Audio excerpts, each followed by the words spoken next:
Hello everyone, welcome back to my channel. It's me, Yeonni, and on this week's Mental Health Monday, I really wanted to talk about Marie Kondo's Netflix series called Tidying Up with Marie Kondo. I don't really know if that's the actual title of it, but I wanted to talk about Marie Kondo, her philosophy of joy and tidying up, and specifically joy. I'm not sure if you've heard of this Netflix series or if you've heard of Marie Kondo and her book called Spark Joy, but she's really revolutionized the world with her philosophy on how to tidy up, how to clean, how to really embrace the things that you own and to really declutter your world and your life. I've been feeling really inspired by her Netflix series, not only to kind of throw out half my closet and really do the whole does this thing spark joy sort of a deal, but even just to really sit and think about the concept of joy. Because if you think about it, we are so busy living our everyday lives that, maybe we could get to the happy part. Does this make me happy?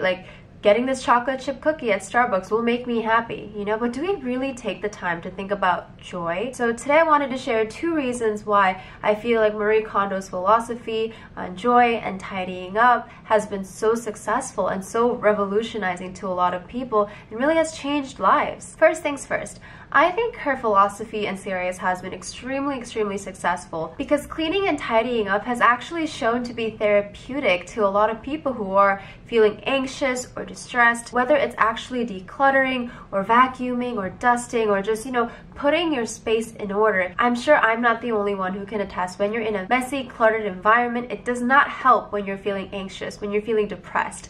However, if you're in a clean, warm, inviting space, that kind of space brings me positivity. It makes me feel a lot more at peace, a lot more serene. So the act of tidying up, the act of cleaning, the act of letting go, the act of really taking part and getting your hands into tackling the object that brings you stress can be extremely therapeutic. I'm sure a lot of people who feel like they've lost control of perhaps materialistic items in their home, you can see that it's a lot of stress on them, they don't know where to start. So having Marie Kondo come in and kind of teach them where to start is so therapeutic because it teaches them that it is time to start. Instead of just putting things behind and letting things pile up forever until you literally cannot breathe or you can't see the floor of your home, she comes in and teaches you how to start and when to start. So yes, the act of tidying and organizing and cleaning up has shown to show therapeutic benefits to those who feel anxious or depressed. So if you're feeling anxious or depressed or annoyed or whatever those kinds of emotions might be,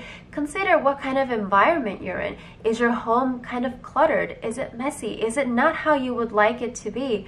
Maybe this is the time to tackle those tasks and, roll up your sleeves and get in there and start decluttering, start cleaning up. And I guarantee you, and Marie Kondo can also guarantee you, you will start to feel more calm, more at peace. And this also attests to the importance of the act of letting go of something, whether it's clothes or items or sentimental items. Sometimes we just need to let things go, and that'll help us to heal at the end of the day. Holding on to everything, it might be a control thing. I know I really like control, so it's one of those things I'm working on.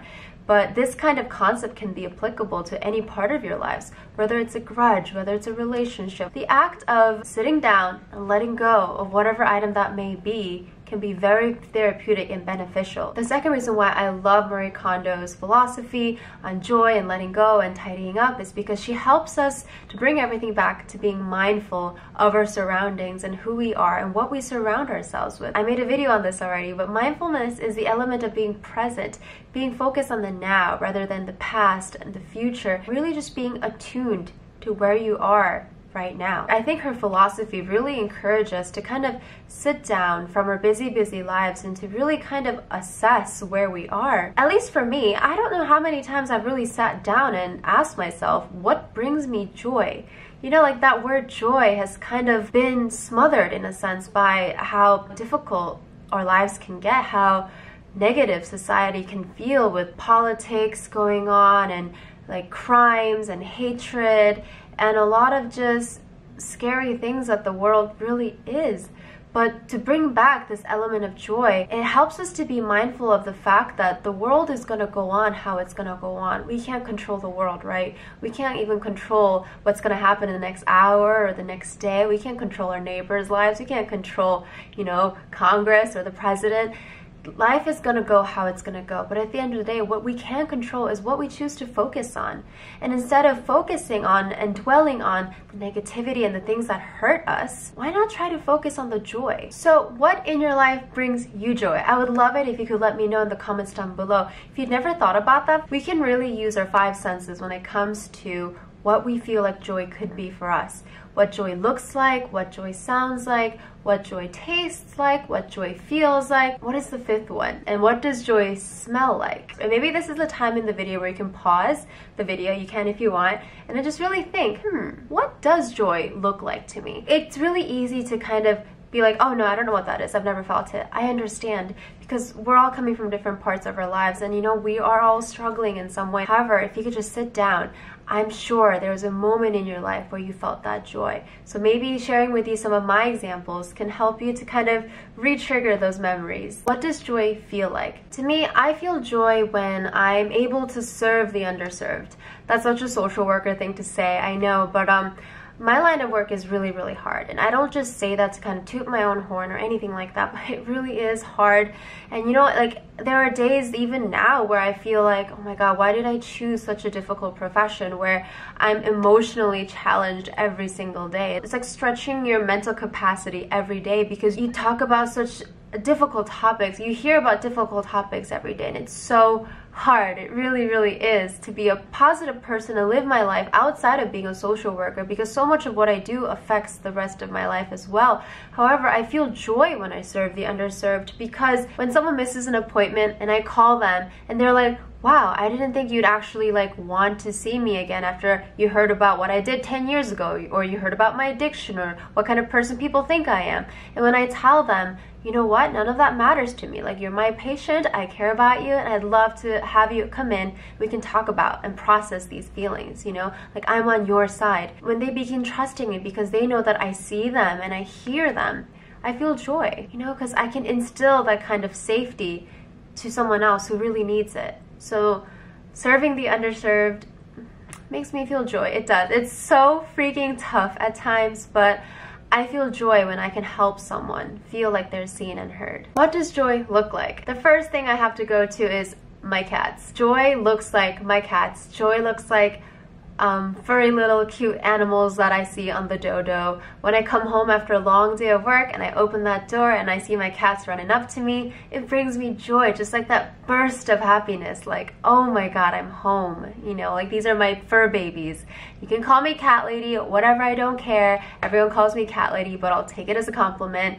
My cats bring me joy. When I see them, when I see how peaceful they sleep, when I see that the smallest things makes them happy, the innocence and purity of animals bring me so much joy. They're so beautiful. Like, animals are so freaking beautiful, are they not? Like, they're so loyal and so trusting and just so sweet. When I see those videos where like dogs were like abused for like 10 years, but then they get adopted and like they get to live out the rest of their life like being loved, and they start opening up to their humans, it's like, damn, like, tears, man, the onions. What does joy sound like? To me, the first thing that came to mind is when I'm sitting in like a cafe or somewhere in public. Joy sounds like the sweet, gentle conversations of two people in love. And does that sound kind of creepy? I swear I'm not eavesdropping on people's conversations, but living in New York, you're in tight spaces, you're bound to hear people's conversations. Whether it's in a cafe or it's in a subway, when you hear love, like people in love, it's just, I love love. It's sweet. You know, it's really sweet. Whether it's young kids or it's like an elderly couple,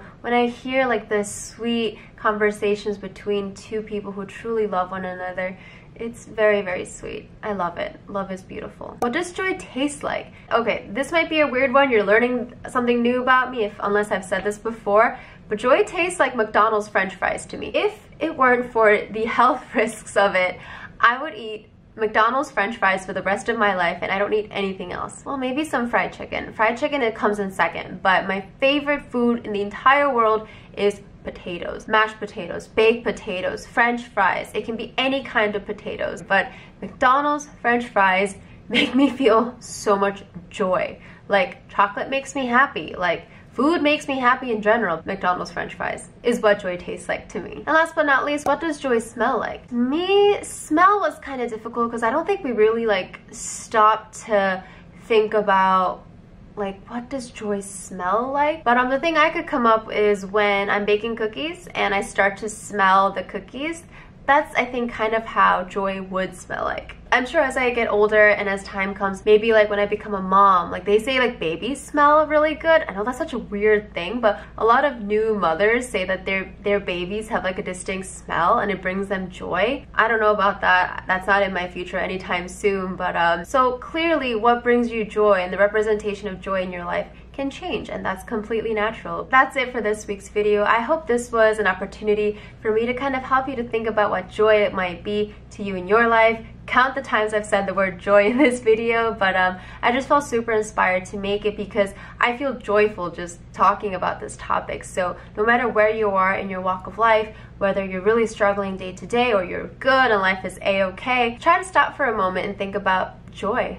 What is joy to you? I hope you enjoyed this video. Please give it a like if you did, and make sure to subscribe to my channel. I make 2 videos every week, Mental Health Mondays and Fridays, whatever I feel like making. You can go check out my channel to look through my videos yourself.